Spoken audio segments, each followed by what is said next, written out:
Welcome to our discussion on cadaveric renal transplant and management for transplant patients. I am Associate Professor Dr. Regador Thur. Thank you for spending your time listening to me. We will explore brain death assessment, pre transplant preparation, and nursing care for patients before and after renal transplant. Additionally, we'll cover post transplant patient management and the surgical aspects of renal transplantation. Let me introduce the cadaveric renal transplants.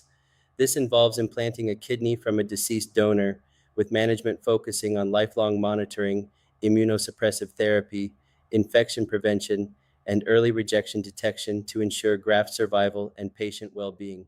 Before a kidney can be harvested for transplantation, the donor must be confirmed as brain dead. This ensures ethical and medical standards are upheld in the organ donation process. Brain death assessment involves confirming an irreversible coma with a known cause, showing no response to pain or higher brain function.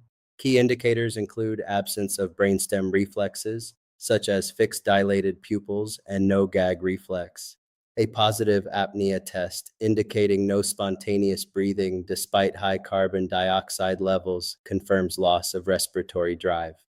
The pupillary reactions are also non-reactive to light and dry, are non-reactive, and there is no mucus found in the eyes. In addition to relatives' consent to donate a brain dead, a thorough assessment is done. Initially, prerequisites are established. A known irreversible coma cause, excluding confounding factors like hypothermia, drug intoxication, metabolic or endocrine disturbances, and shock. A comprehensive neurological examination is crucial in brain death assessment. It confirms unresponsiveness and absence of brainstem reflexes, such as fixed pupils and no gag reflex. The apnea test follows, checking for spontaneous respiration. If no respiratory effort occurs despite increased carbon dioxide, it supports brain death.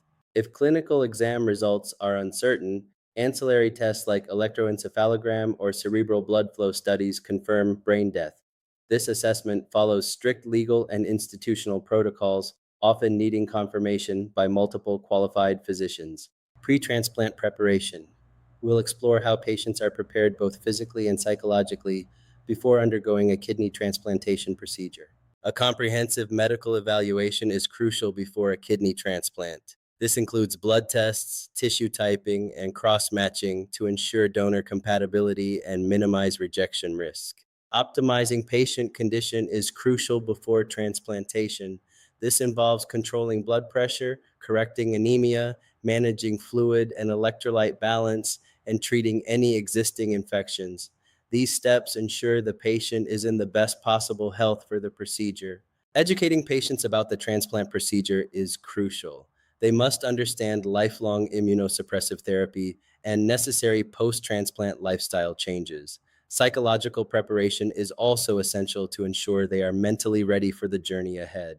Nursing care for patients undergoing renal transplantation. We will explore comprehensive management strategies to ensure patient stability, prevent complications, and promote recovery and graft survival. Verify donor recipient compatibility through blood group, human leukocyte antigen typing, and cross-match results. Monitor vital signs, fluid balance, and baseline renal and cardiovascular status. Maintain nothing by mouth status and prepare the patient physically for surgery. Administer prescribed preoperative medications, including immunosuppressants and prophylactic antibiotics. Ensure dialysis is performed if needed before transplantation. Provide psychological support and a clear explanation of the procedure. Prepare the surgical site and confirm informed consent is completed. Maintain strict aseptic technique to minimize infection risk. Post-renal cadaveric transplant care involves closely monitoring vital signs, urine output, and renal function to assess graft function. Administer prescribed immunosuppressive therapy to prevent rejection. Watch for acute rejection signs like fever and decreased urine output. Maintain fluid balance, prevent infection, manage pain, and educate patients on medication adherence and follow-up care. The triple drug regimen for immunosuppressive therapy includes tacrolimus, mycophenolate mofetil, and prednisolone. Tacrolimus is the first-line drug to suppress T cell activation, Mycophenolate mofetil inhibits lymphocyte proliferation, and prednisolone reduces inflammation and immune response. Alternative immunosuppressive agents include cyclosporin, which can replace tacrolimus, and azathioprine, an older alternative to mycophenolate. Everolimus or sirolimus may be used for selected patients, offering tailored options in therapy. Diet after transplants are successful. High protein diet initially to promote wound healing and recovery. Low sodium diet to control blood pressure and reduce fluid retention. No sodas and canned goods. Balanced potassium and phosphorus intake based on regular lab monitoring. Adequate fluid intake as prescribed to support kidney function. Post transplant, prioritize food safety by avoiding raw or undercooked foods due to immunosuppression. Control calorie intake to counteract steroid induced weight gain. Limit sugar and fats to reduce diabetes and cardiovascular risks. Regular follow ups with a dietitian are essential for personalized nutrition planning. The surgical management of renal transplants. We'll explore key aspects of this critical phase in transplantation. During the intraoperative phase of renal transplantation, nurses must maintain strict aseptic techniques to prevent infections, ensure correct patient positioning for optimal access, and prevent pressure injuries.